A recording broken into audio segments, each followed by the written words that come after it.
Hi guys, welcome back to my channel. If you're new here, my name is Erica. I am a former therapist of 5 years and now I am an online life coach. And I focus on helping people get in touch with their inherent self-worth so they don't have to suffer in relationships or in their life choices. And today I will be talking about why some people are unable to change. And I usually like to pull examples from my personal life, but then also from the examples that I've learned from working with people over the years. So, without further ado, let's get to the gist of it. The real reason why many people are not able to change, and again, a lot of therapists, a lot of coaches, a lot of people are not able to tell you this because they have not done the work themselves yet, but I have. So let me tell you, a lot of people are not able to change because they are prideful, they're stubborn, and they're highly egotistical. And that's the T. This get in the way of us changing. Usually, people that are prideful, that are stubborn, and that are egotistical tend to be in alignment with the things that they believe about themselves. So, again, using myself as an example, growing up, I achieved a lot of things at a young age. I was a very smart kid. And it doesn't always have to be with being smart. It could be like you're using your looks to get ahead. You could be using a fake sense of confidence to get ahead of the curve.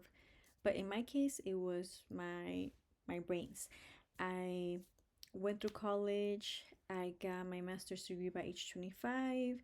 I got a perfect GPA for graduate school. So right after college, I got a good paying job, and there was a lot of things that I didn't need a lot of help from as a young adult. And basically, I felt like I was on top of the world, and nobody could tell me nothing because if I had figured this much out on my own at such a young age, then who was I to need guidance, right? My egotistical brain speaking at the time. Like I said, a lot of people empower themselves, a fake sense of empowerment. It could be through their career accomplishments, through their looks, through their finances that they have or that they inherit, through luck, but they will find a way. And when we have a lot of things to validate our ginormous fragile ego, is that we will refuse to change. We will also refuse to listen to outside perspectives on what we should likely change about ourselves to become better people, to become more disciplined, to become kinder, to become more organized. Basically, anything that points to improving ourselves. People have a breaking point where they realize, hold up, I am the common denominator in all of my problems. When you are dealing with highly egotistical or highly narcissistic individuals, sometimes they never face this realization. Like you could literally spell it out for them and they will like see through it, past it. They just won't want to face it. And at the root of that, there is a problem with shame. But for me, I got to the point where I think it was after my third heartbreak, I was like, wait, I'm the common denominator in this relationship's not working out. Like, of course, it's not all my fault, but I am obviously doing something wrong that is either leading me to choose the wrong people or to dismiss red flags, or maybe I'm pushing these people away because of my horrible behavior. My healing journey, I clearly didn't know what was wrong. I was basically throwing out all these hypotheses. But one thing that I did know is that I was the common denominator in all of my problems. And that is something that until many of you do not face, you are not going to be able to change the things that you actually need to change. A lot of people get sucked into the world of personal development and they will literally fix everything but the thing that they actually need to fix. A lot of people will fix their physical appearance, their finances, they might get a better job, they might get a college degree, but the root of the issues, meaning they might be unkind, they might be selfish, they might be prideful, they might be stubborn. They are ignoring those, they're completely avoiding them. The ego's gonna say, oh, but you have all of these things to show for that you've improved so much and that you're amazing.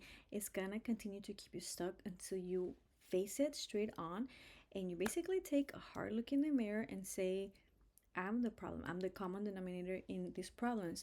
Now, obviously, there are people who are victims of horrible acts, but it gets to a point. It gets to a point where you also contribute to attracting horrible people into your life or horrible situations into your life. That with the exception of children and the defenseless, most people are not victims 100% in any situation. You can always take accountability for something that you could have done that either decreased the chances of you ending up in that situation or altogether prevented them. Maybe not 100%, but 80, 90%. And those are really amazing odds. You will not be able to accomplish this without self accountability. And you cannot hold yourself accountable if you are not humble. And this is why I say that prideful and stubborn people usually don't change, because it's basically the opposite of humility. The opposite of humility is pride. Stubbornness is accompanied by it again having a big ego. When you are not humble, you are also not teachable. There were a lot of things that I could tell about other people as an outsider looking in. Oh, this person needs to work on that. That person needs to work on that.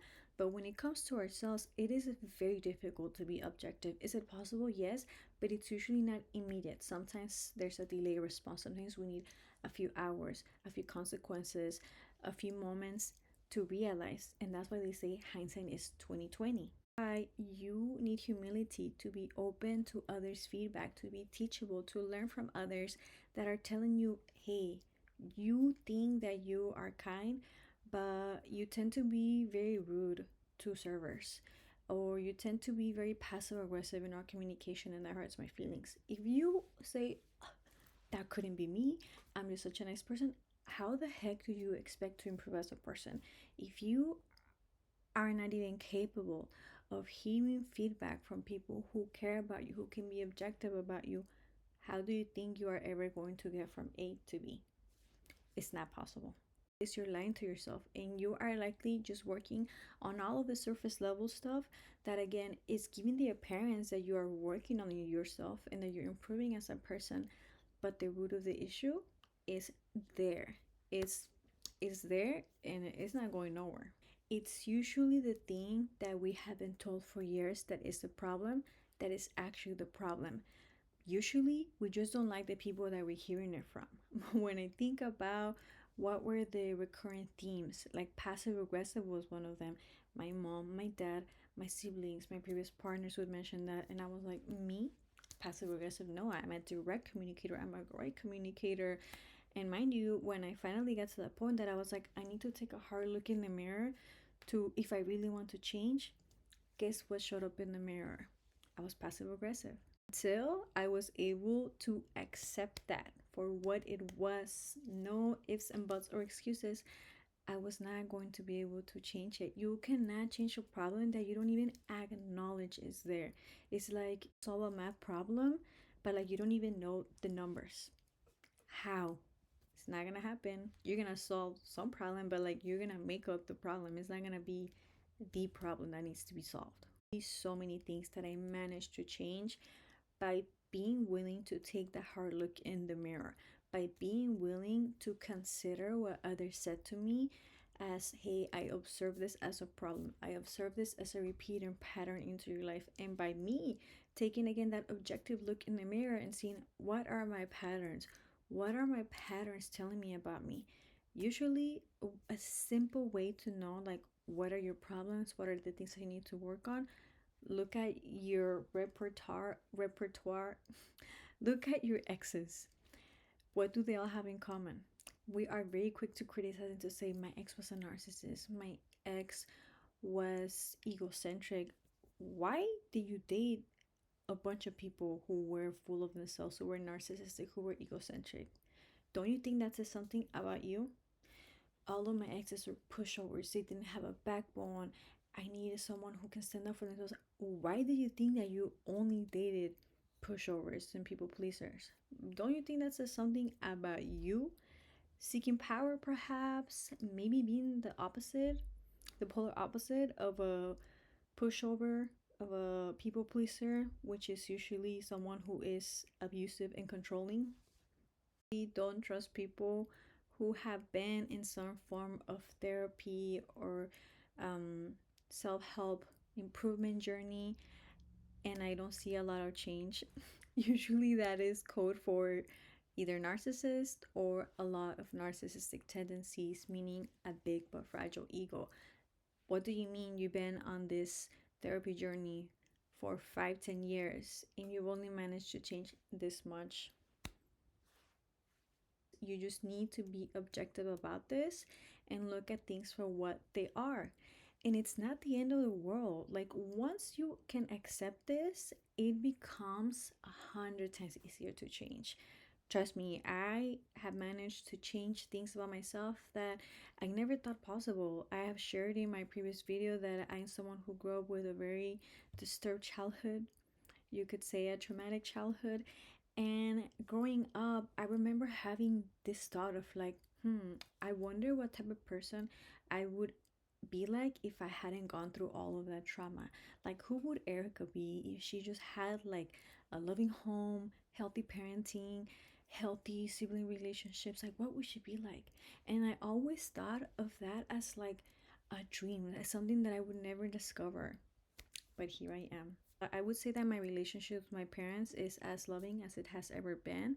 My relationship with myself is as healthy as it's ever been. My relationship with others, my ability to set boundaries while not being resentful or butthurt at others for the things that they do to me, but it's simply being able to say in a firm and kind manner, hey, I'm not okay with this. Hey, I would love to continue this relationship with you, but if this is how you think you can act around me, it's just not gonna work. Let's work this out. I wish to become that gentle parent to the people in my life that I needed to become that gentle parent for, without sacrificing myself, without it feeling taxing and overbearing. See, a lot more that I can say about this topic.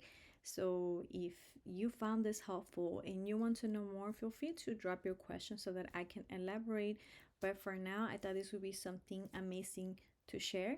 Anyway, I'm gonna leave it. I'm gonna keep today's life lesson short and sweet, at least compared to my first video. If you found this helpful, please give it a thumbs up and subscribe to my channel.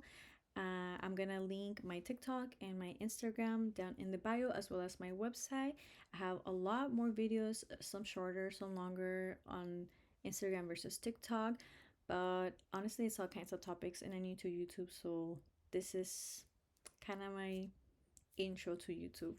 And I hope that this helped you. And definitely check out my website if you think that you might want to work with me as your life coach. Bye.